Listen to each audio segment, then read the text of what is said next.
പ്രവാസികളുടെ പ്രാർത്ഥന കേട്ടു. അവസാനം ആ തീരുമാനത്തിൽ മാറ്റം. നീണ്ട നാളുകളായുള്ള വിലക്കിന് പിന്നാലെ ഗൾഫ് രാഷ്ട്രം വാതിലുകൾ തുറക്കുമ്പോൾ ഇന്ത്യ മാത്രം പട്ടികയിൽ നിന്നും പുറത്തായിരുന്നു. എന്നാൽ ഇപ്പോഴിതാ നിബന്ധനകൾ മാറ്റി ഇന്ത്യയ്ക്കും അനുമതി നൽകിക്കൊണ്ട് രംഗത്തെത്തിയിരിക്കുകയാണ് കുവൈറ്റ്.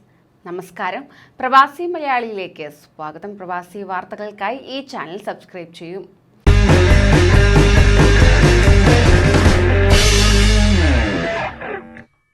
ഇന്ത്യ ഉൾപ്പെടെ വിലക്ക് നിലനിൽക്കുന്ന രാജ്യങ്ങളിൽ നിന്നുള്ളവർക്ക് കുവൈറ്റിലേക്ക് നേരിട്ട് പ്രവേശനം ലഭിക്കില്ലെന്ന മുൻ തീരുമാനത്തിൽ മാറ്റം വരുത്തി അധികൃതർ രംഗത്ത്. കുവൈറ്റിൽ അംഗീകാരമുള്ള വാക്സിന്റെ 2 ഡോസും എടുത്തവരാണെങ്കിൽ അവർ കോവിഡ് വ്യാപനം കൂടിയ ഇന്ത്യ ഉൾപ്പെടെയുള്ള ഹൈറിസ്ക് രാജ്യങ്ങളിൽ നിന്ന് വരുന്ന പ്രവാസികളാണെങ്കിലും അവർക്ക് നേരിട്ട് കുവൈറ്റിലേക്ക് യാത്ര ചെയ്യാമെന്ന് ആരോഗ്യമന്ത്രി ഡോക്ടർ ബാസിൽ അൽ സബാഹ് അറിയിക്കുകയുണ്ടായി. അൽ ജരീദ ദിനപത്രമാണ് ഇക്കാര്യം റിപ്പോർട്ട് ചെയ്തിരിക്കുന്നത്. അതോടൊപ്പം തന്നെ കുവൈറ്റിന് പുറത്തു വച്ചാണ് വാക്സിൻ എടുത്തതെങ്കിൽ യാത്ര ചെയ്യുന്നതിന്റെ 5 ദിവസത്തിനുള്ളിൽ മുസാഫിർ പ്ലാറ്റ്ഫോമിൽ വാക്സിനേഷൻ സർട്ടിഫിക്കറ്റ് രജിസ്റ്റർ ചെയ്ത് ആരോഗ്യ മന്ത്രാലയത്തിന്റെ അംഗീകാരം നേടിയിരിക്കണമെന്നും അദ്ദേഹം പറഞ്ഞു. നേരത്തെ വാക്സിൻ എടുത്തവരാണെങ്കിൽ ഹൈറിസ്ക് രാജ്യങ്ങളിൽ നിന്ന് വരുന്നവർ മൂന്നാമതൊരു രാജ്യത്ത് 14 ദിവസം താമസിച്ച ശേഷം മാത്രമേ രാജ്യത്തേക്ക് പ്രവേശിക്കാവൂ എന്ന് കുവൈറ്റ് അന്താരാഷ്ട്ര വിമാനത്താവളം അധികൃതർ മുന്നറിയിപ്പ് നൽകിയിരുന്നു. എന്നാൽ ഇനി ഇത് ആവശ്യമല്ലെന്നും നേരിട്ട് കുവൈറ്റിൽ എത്താമെന്നുമാണ് ആരോഗ്യമന്ത്രി ഇപ്പോൾ വ്യക്തമാക്കിയിരിക്കുന്നത്. ഇന്ത്യക്ക് പുറമെ ശ്രീലങ്ക, ബംഗ്ലാദേശ്, പാകിസ്ഥാൻ, നേപ്പാൾ എന്നീ ഏഷ്യൻ രാജ്യങ്ങളിൽ നിന്നുള്ളവർക്കും ഈ ഇളവ് ബാധകമാണ്.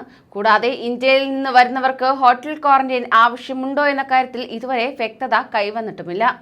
ഇന്ത്യ ഉൾപ്പെടെയുള്ള ഹൈറിസ്ക് രാജ്യങ്ങളിൽ നിന്നുള്ളവർ കുവൈറ്റിൽ എത്തിക്കഴിഞ്ഞാൽ 7 ദിവസം ഹോട്ടൽ ക്വാറന്റൈനിൽ കഴിയണമെന്നായിരുന്നു നേരത്തെ നൽകിയിരുന്ന നിർദ്ദേശം. 7 ദിവസത്തിനിടയിൽ ക്വാറന്റൈൻ അവസാനിപ്പിക്കണമെന്നുള്ളവർക്ക് സ്വന്തം ചെലവിൽ PCR ടെസ്റ്റ് നടത്തി നെഗറ്റീവാണെങ്കിൽ താമസ സ്ഥലത്തേക്ക് മാറാമെന്നും അധികൃതർ അറിയിച്ചു. വാക്സിനേഷൻ സർട്ടിഫിക്കറ്റിന് പുറമെ യാത്രയുടെ 72 മണിക്കൂറിനുള്ളിലെടുത്ത PCR ടെസ്റ്റിലെ നെഗറ്റീവ് സർട്ടിഫിക്കറ്റും കയ്യിൽ കരുതിയിരിക്കണം.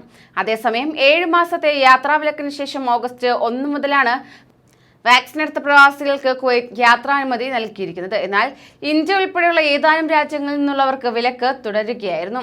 ആരോഗ്യമന്ത്രിയുടെ പുതിയ പ്രഖ്യാപനത്തോടെ ഇന്ത്യയിൽ നിന്നുള്ള വാക്സിനേഷൻ ലഭിച്ച പ്രവാസികളുമായി നേരിട്ടുള്ള വിമാന സർവീസ് ഉടൻ ആരംഭിക്കുമെന്ന പ്രതീക്ഷയിലാണ് പ്രവാസികൾ ഏവരും.